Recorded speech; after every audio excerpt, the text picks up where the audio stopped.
Se você sentir que algo está te observando no escuro, não olhe. Segundo a lenda Navarro, olhar nos olhos dessa criatura é a forma dela tomar o controle.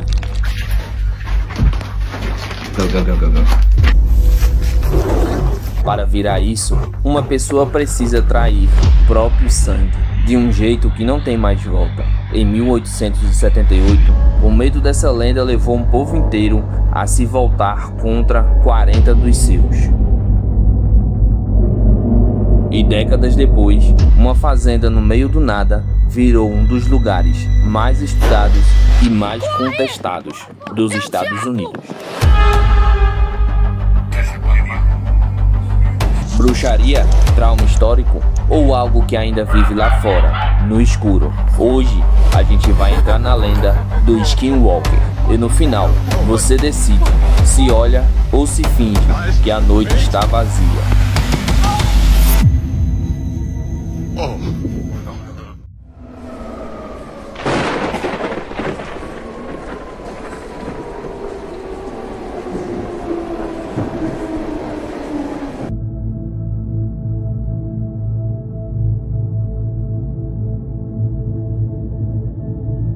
Segundo a tradição do povo navarro, o Skinwalker não é um monstro solto no mundo, mas uma pessoa, muitas vezes um antigo curandeiro, que decidiu usar seu conhecimento espiritual para causar o mal. Em navarro, ele é chamado de algo como aquele que anda de quatro. A pesquisadora indígena Adrienne resume bem o cuidado que esse tema exige. Segundo ela, isso não são coisas que devem ser discutidas por quem é de fora. É assim que a cultura deles sobrevive. A gente leva esse aviso a sério e trata o assunto com respeito que ele pede. Para se tornar um Skinwalker, a lenda diz que é preciso trair o próprio sangue da forma mais extrema possível. Um pacto que custa a própria humanidade, em troca do poder de mudar de pele. A partir daí, esses bruxos se reúnem em rituais escondidos, que imitam cerimônias sagradas do próprio povo, só que corrompidas.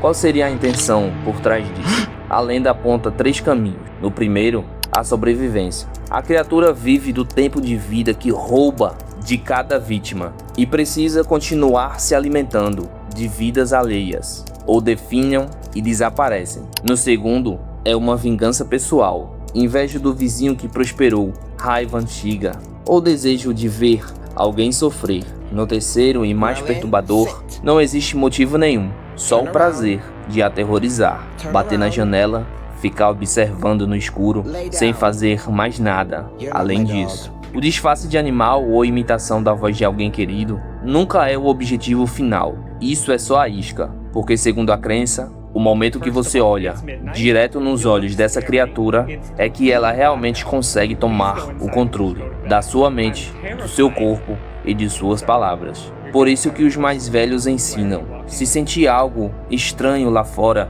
não olhe, tranque a porta, apague a luz, finja que a noite está vazia.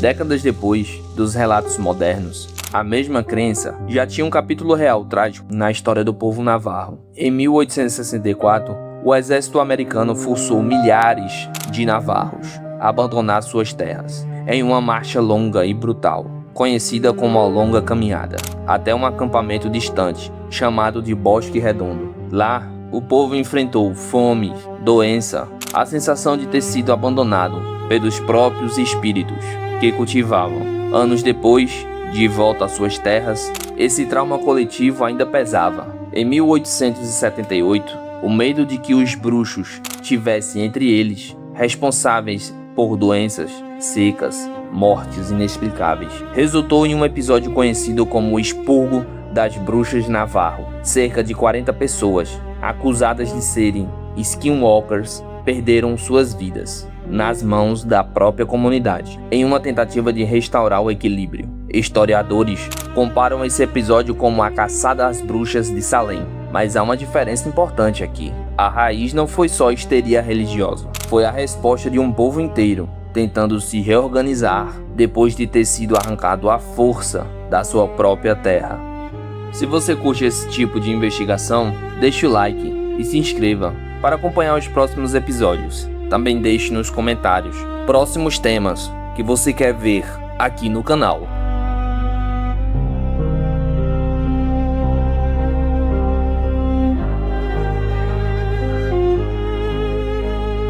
Décadas mais tarde, a lenda ganhou um capítulo bem mais comercial e mais distante da origem navarro. Nos anos 90, uma família chamada Sherman comprou um rancho isolado no estado de Utah e passou a relatar uma sequência de eventos bizarros, como lobo gigante, aparentemente imune a tiros, luzes estranhas no céu, gado mutilado, sem explicação. O caso ficou conhecido como Rancho Skinwalker, só que esse rancho fica na terra do povo Ute, não do povo navarro. A associação direta com o nome é, na visão de muitos pesquisadores, uma estratégia de marketing, do que fidelidade à lenda original. Em 1996, o milionário Robert Bigelow comprou a propriedade e criou um instituto de pesquisa, só para estudar o local.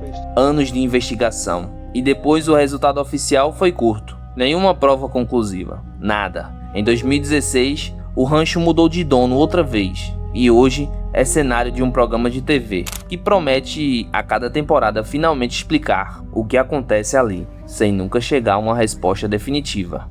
Me diga nos comentários se você quer um vídeo exclusivo sobre o Rancho Skinwalker.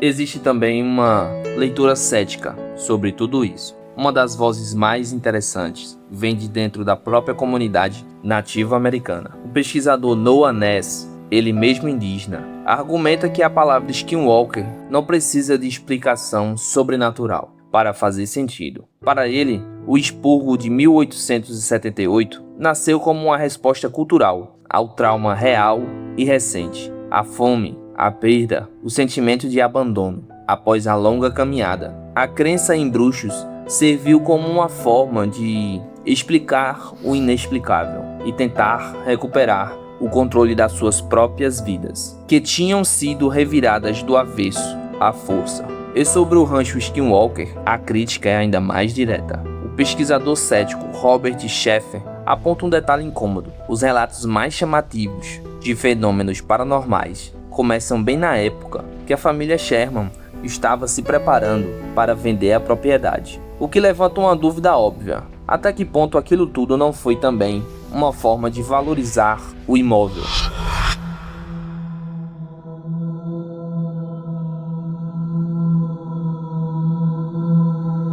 A gente pode explicar o expurgo de 1878 pelo trauma do povo inteiro arrancado da sua própria terra.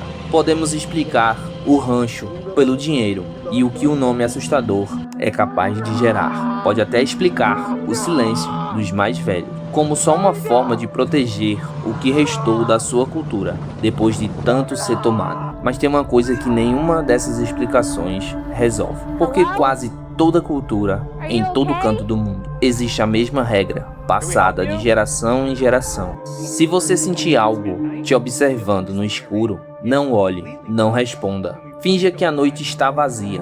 Ninguém nunca soube explicar direito por que essa regra se repete tanto, de povo em povo, de deserto em deserto, sem que um soubesse da existência do outro. Talvez seja só isso, uma forma antiga de manter as pessoas dentro de casa, longe do perigo real que qualquer escuridão pode esconder. Ou talvez, bem lá no fundo, existe uma razão mais velha que qualquer explicação, algo que segue sendo transmitido, não porque alguém inventou, mas porque, em algum momento, alguém aprendeu do jeito mais difícil que era melhor não olhar. Você decide em qual das duas versões acreditar, mas se um dia estiver sozinho em uma estrada vazia e sentir que alguma coisa te acompanha de longe, sem pressa, sem barulho, talvez seja melhor não esperar para descobrir qual das duas versões é a verdadeira. Se esse vídeo mexeu com você de alguma forma, deixe o like, comentem o que achou do conteúdo e próximos temas que você quer ver no canal.